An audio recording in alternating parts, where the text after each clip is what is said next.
Imagine करिए कि आप एटीएम मशीन में जाते हैं और कुछ गड़बड़ की वजह से एटीएम मशीन आपको अनलिमिटेड पैसा देने लग जाए जो आपके खाते में भी नहीं है। आज की यह कहानी एक ऐसे आदमी की है जो रातों रात ही एक आम आदमी से करोड़पति बन जाता है। लेकिन लास्ट में जो हुआ उसको मिस मत करना। 2011 की शुरुआत में 29 वर्षीय डैन सॉन्डर्स ऑस्ट्रेलिया के मेलबर्न में वांगराटा शहर में एक बार में कसिनो में काम करता था। एक शाम वह अपने दोस्त के साथ ड्रिंक पीने चला गया। उन दोनों के बीच शर्त यह थी कि शाम के पहले हिस्से में दोस्त ड्रिंक्स का खर्चा उठाएगा और उसके बाद डैन पैसे देगा। लेकिन जब डैन की पैसे देने की बारी आई तो उसे मालूम हुआ कि उसके अकाउंट में तो पैसे भी नहीं हैं। पैसे लेने के लिए वो अपना कार्ड लेकर एटीएम मशीन के पास गया। उस समय वह थोड़ा नशे में था। जब एटीएम में कार्ड डालकर उसने बैलेंस चेक किया तो उसने देखा कि उसके खाते में तो सिर्फ $3 ही है। अब उसे एटीएम में एक ऑप्शन दिखने लगा जो कि था उसके क्रेडिट खाते से उसके बैंक खाते में पैसे ट्रांसफर करने का। डैन ने इस ऑप्शन का उपयोग करके अपने खाते में $200 डालने का प्रयास किया तो स्क्रीन पर पेमेंट डिक्लाइन बताने लगा। हालांकि उसने अकाउंट चेक किया तो उसमें $203 दिखने लगा। अब कुछ पैसे निकालकर वह वापस बार में चला गया। घर लौटते समय कुछ और ड्रिंक्स पीने के बाद वह एक और एटीएम के पास से गुजरा। उसने रुककर फिर से अपने खाते में पैसे ट्रांसफर करने की कोशिश की। एक बार फिर मशीन ने उसे बताया कि ट्रांजैक्शन इज डिक्लाइन, लेकिन उसके बैंक खाते में $200 और जुड़ गए। उसने फिर से कोशिश की। इस बार उसने $2000 अपने खाते में ट्रांसफर कर लिए। फिर वह घर जाकर सो गया। अगली सुबह उसने अपना खाता चेक किया और यह देखकर दंग रह गया कि उसके खाते में $2000 से ज्यादा जमा था। इस तरह से ये सब शुरू हुआ। डैन चोर नहीं था। अपने जीवन के इस पड़ाव तक वह कभी पुलिस से संपर्क में नहीं आया था। डैन चोर नहीं था, यह उसकी गलती नहीं थी। यह एक एटीएम का ग्लिच ही था जो उसको पैसे अनलिमिटेड दे रहा था। अपने जीवन के इस पड़ाव तक वह कभी पुलिस के संपर्क में नहीं आया था। शुरू में ऐसा लगता है कि वह किसी और चीज से ज्यादा जिज्ञासा से प्रेरित था। उसने जल्द ही अपनी $2000 की पहली रकम खर्च कर दी, इसलिए वह एटीएम में वापस गया और $2000 और ट्रांसफर कर दिए। और फिर वो ऐसा करता ही गया। जब भी उसे पैसे की कमी महसूस होती तो वो फिर से एटीएम में चला जाता और ग्लिच कर देता था। डैन को ठीक से पता भी नहीं था कि यह गड़बड़ी कैसे काम करती है। पहले तो उसे लगा कि यह गड़बड़ी सिर्फ सुबह के शुरुआती घंटों में ही काम करती है जब एटीएम ऑफलाइन होता है। बाद में उन्हें पता चला कि यह दिन के किसी भी समय और किसी भी एटीएम पर काम करता है।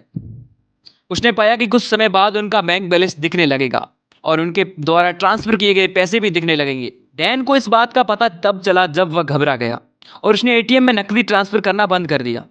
कुछ दिनों बाद उसे यह देखकर आश्चर्य हुआ कि उसके बैंक खाते से $20,000 की राशि निकाल ली गई है और उसे फ्रीज कर दिया गया था। उस समय डैन ने एक ऐसा फैसला लिया जिसने उसकी जिंदगी बदल दी। उसने एटीएम की गड़बड़ी का फायदा उठाकर अपने खाते में $60,000 ट्रांसफर कर लिए। तुरंत ही उसके खाते में $40,000 जमा हो गए। डैन की गर्लफ्रेंड जो स्थानीय प्राथमिक विद्यालय में शिक्षिका थी, डैन के खर्चे की मात्रा और उसके बार बार एटीएम जाने के कारण वह चिंतित रहने लगी थी। हालांकि दोनों ने शादी करने की योजना बनाई थी, लेकिन उसने रिश्ता खत्म कर दिया। ब्रेकअप के बाद डैन का खर्चा तेजी से बढ़ गया। डैन अब अपने दोस्तों को लड़कियों को खूब एंजॉय करवा रहा था।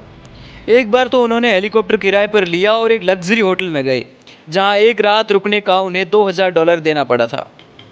उसको कोई टेंशन ही नहीं थी क्योंकि सारा पैसा तो एटीएम मशीन से आ रहा था ग्लिच की वजह से।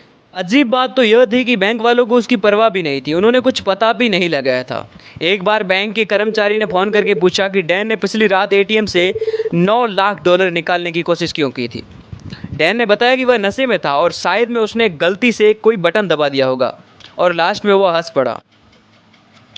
खर्च करने के 3 महीने से भी कम समय में डैन को स्वास्थ्य संबंधी समस्याएं होने लगी। उसका वजन बहुत ज़्यादा बढ़ गया, उसे नींद नहीं आती थी। अब लगातार उसे पैनिक अटैक आने लगे थे। उनसे निपटने के लिए उसे जल्द ही जल्द ट्रीटमेंट की ज़रूरत थी। अब 4.5 महीने के बाद जब उसकी चिंता बढ़ गई तो डैन ने शराब पीना बंद कर दिया था। उसने अनुमान लगाया कि उस समय तक उसने $5 लाख से ज़्यादा खर्च कर दिए थे जो उसके थे ही नहीं। एक ऐसी रकम जिसे वह वापस भी नहीं कर सकता था। डैन को पता था कि जब वह पैसे ट्रांसफर करना बंद कर देगा तो बैंक को पता चल जाएगा कि वह बहुत ज़्यादा कर्ज में डूबा हुआ है। लेकिन उसे आश्चर्य हुआ कि उसका अकाउंट बंद होने के अलावा कुछ भी नहीं हुआ था। अगले महीने उसने बैंक को फ़ोन किया। बैंक ने कहा कि उन्हें पता है कि वह क्या कर रहा था, लेकिन उन्होंने उससे बात करने से इनकार कर दिया क्योंकि उन्होंने दावा किया कि उन्होंने मामले को पुलिस को सौंप दिया है। डैन ने इंतज़ार किया लेकिन कुछ नहीं हुआ। अगले 3 वर्षों तक कुछ भी नहीं हुआ। डैन की चिंता अभी भी एक बड़ी समस्या थी। और उसने मनोचिकित्सक से मिलना शुरू किया, लेकिन इससे कोई मदद नहीं मिली। चिकित्सक ने उसे बस पुलिस के सामने आत्मसमर्पण करने के लिए कहा। डैन को किसी से इस बारे में बात करने की जरूरत थी कि उसने क्या किया है। उसने अपने मित्रों और परिवार को बताया था कि यह पैसा स्टॉक और शेयर ट्रेडिंग तथा सफल सट्टेबाजी से आया है, और किसी को नहीं पता था कि वास्तव में क्या हुआ था। डैन ने अखबार वालों से बात की और उन्होंने यह कहानी चलाई।